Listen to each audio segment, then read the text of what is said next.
Frères et sœurs, il y a de bonnes nouvelles qu'on accueille avec joie, et il y a de bonnes nouvelles qu'on n'accueille pas avec joie. La bonne nouvelle que nous pouvons accueillir avec joie, c'est la première lecture. Il n'est pas bon que l'homme soit seul. C'est une belle parole pour réjouir le monde des célibataires.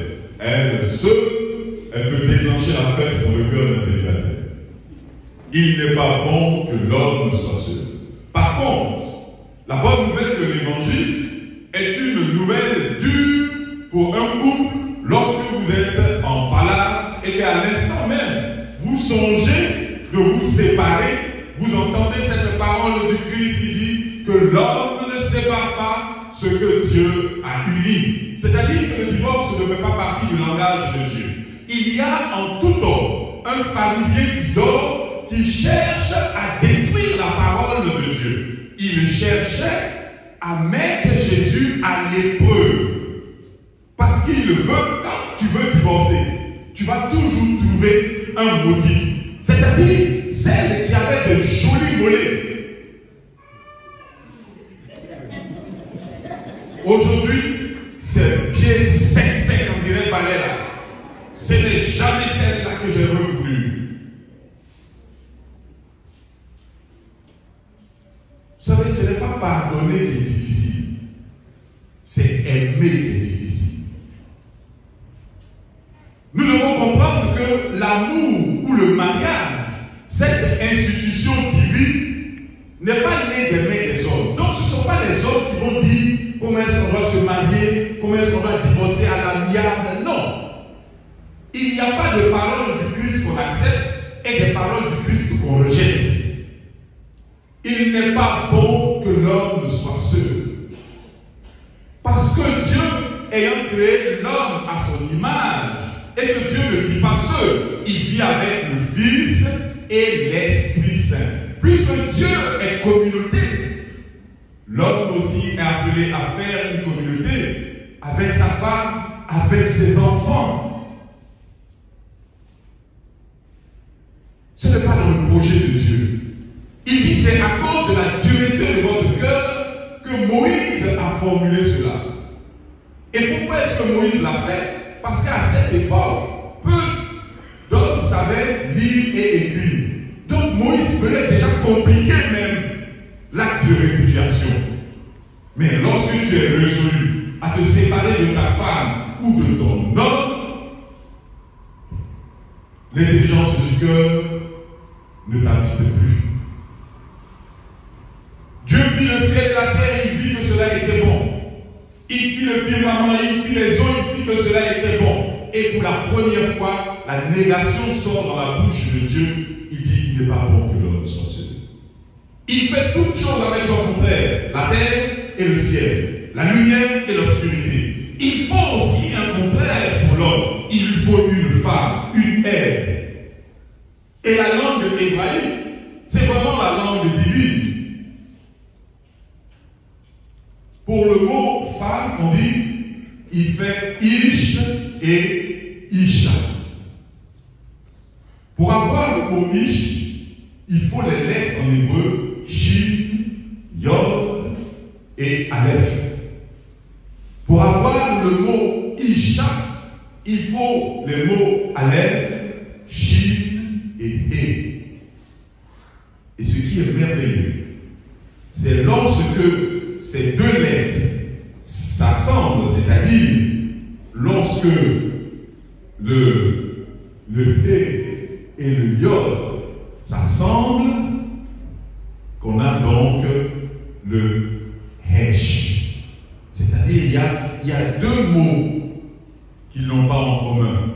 Les troisièmes, quand tu additionnes le Yod et le He, tu as le Hesh, qui veut dire le feu. Quand il n'y a plus Dieu, parce qu'avec le Yod, c'est la lettre divine qui fait Yahvé. Quand il n'y a plus Dieu dans un coup, il ne reste que le feu. Et c'est là que vous vous dévolez, c'est là que vous vous insultez, c'est là que vous cherchez à savoir, est-il permis de divorcer? Dès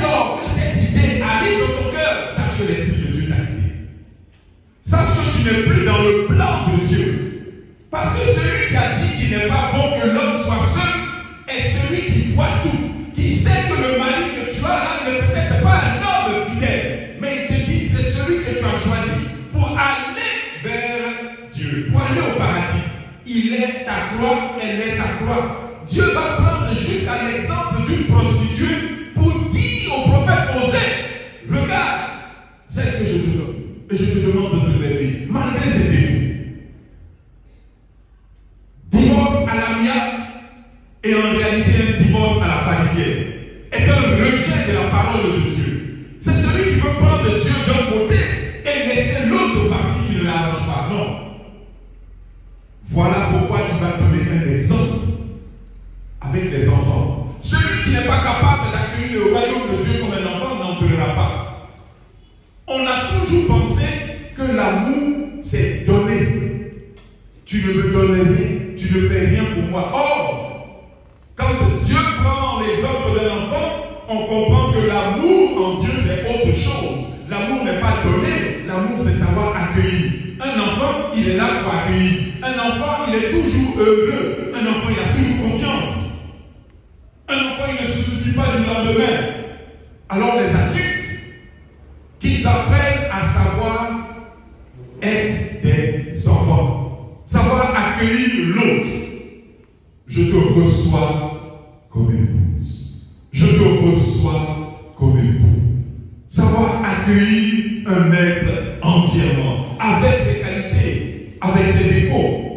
C'est en ayant un regard de Dieu, un regard d'enfant, qu'on peut avancer dans le mariage. Même les apôtres n'ont pas compris. Ils sont allés demander encore au Seigneur.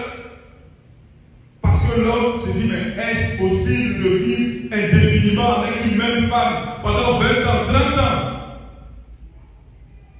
Oui, c'est possible. Si Dieu l'a dit, c'est que c'est possible. Si nous ne marchons pas selon nos propres idées,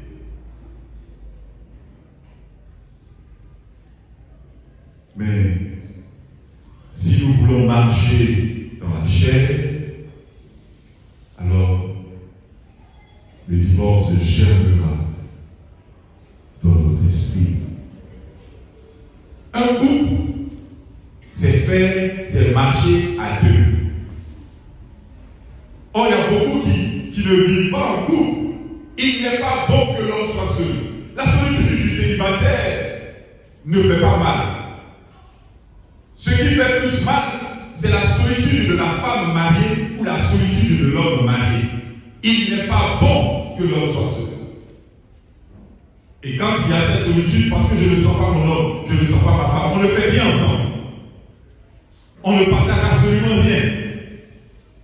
Tout ce que vous partagez, ce sont les charges. Les enfants n'ont pas encore payé ça, tu n'as pas encore payé les cahiers, tu n'as pas encore les inscrits, ils ont commencé, il y a la facture qui est venue. Voici vos seuls discours que vous avez en vous. L'argent, les charges, les problèmes. Mais vos bonheurs, vos peines, vous ne les partagez pas. Beaucoup de maris ne vivent pas en couple. Ils vivent en célibataire. Ils vivent de façon juste à poser. C'est normal que le divorce veuille arriver. Accueillir le royaume des cieux comme un enfant, c'est l'attitude de l'humilité. Le premier ennemi du divorce, du mariage, c'est l'orgueil. Il n'y a que l'orgueil pour vous pousser au tribunal. Or, le père des orgueilleux n'est autre que le malin. Les enfants du Christ sont ceux qui sont humbles. Que Dieu nous prenne en grâce et qu'il nous bénisse.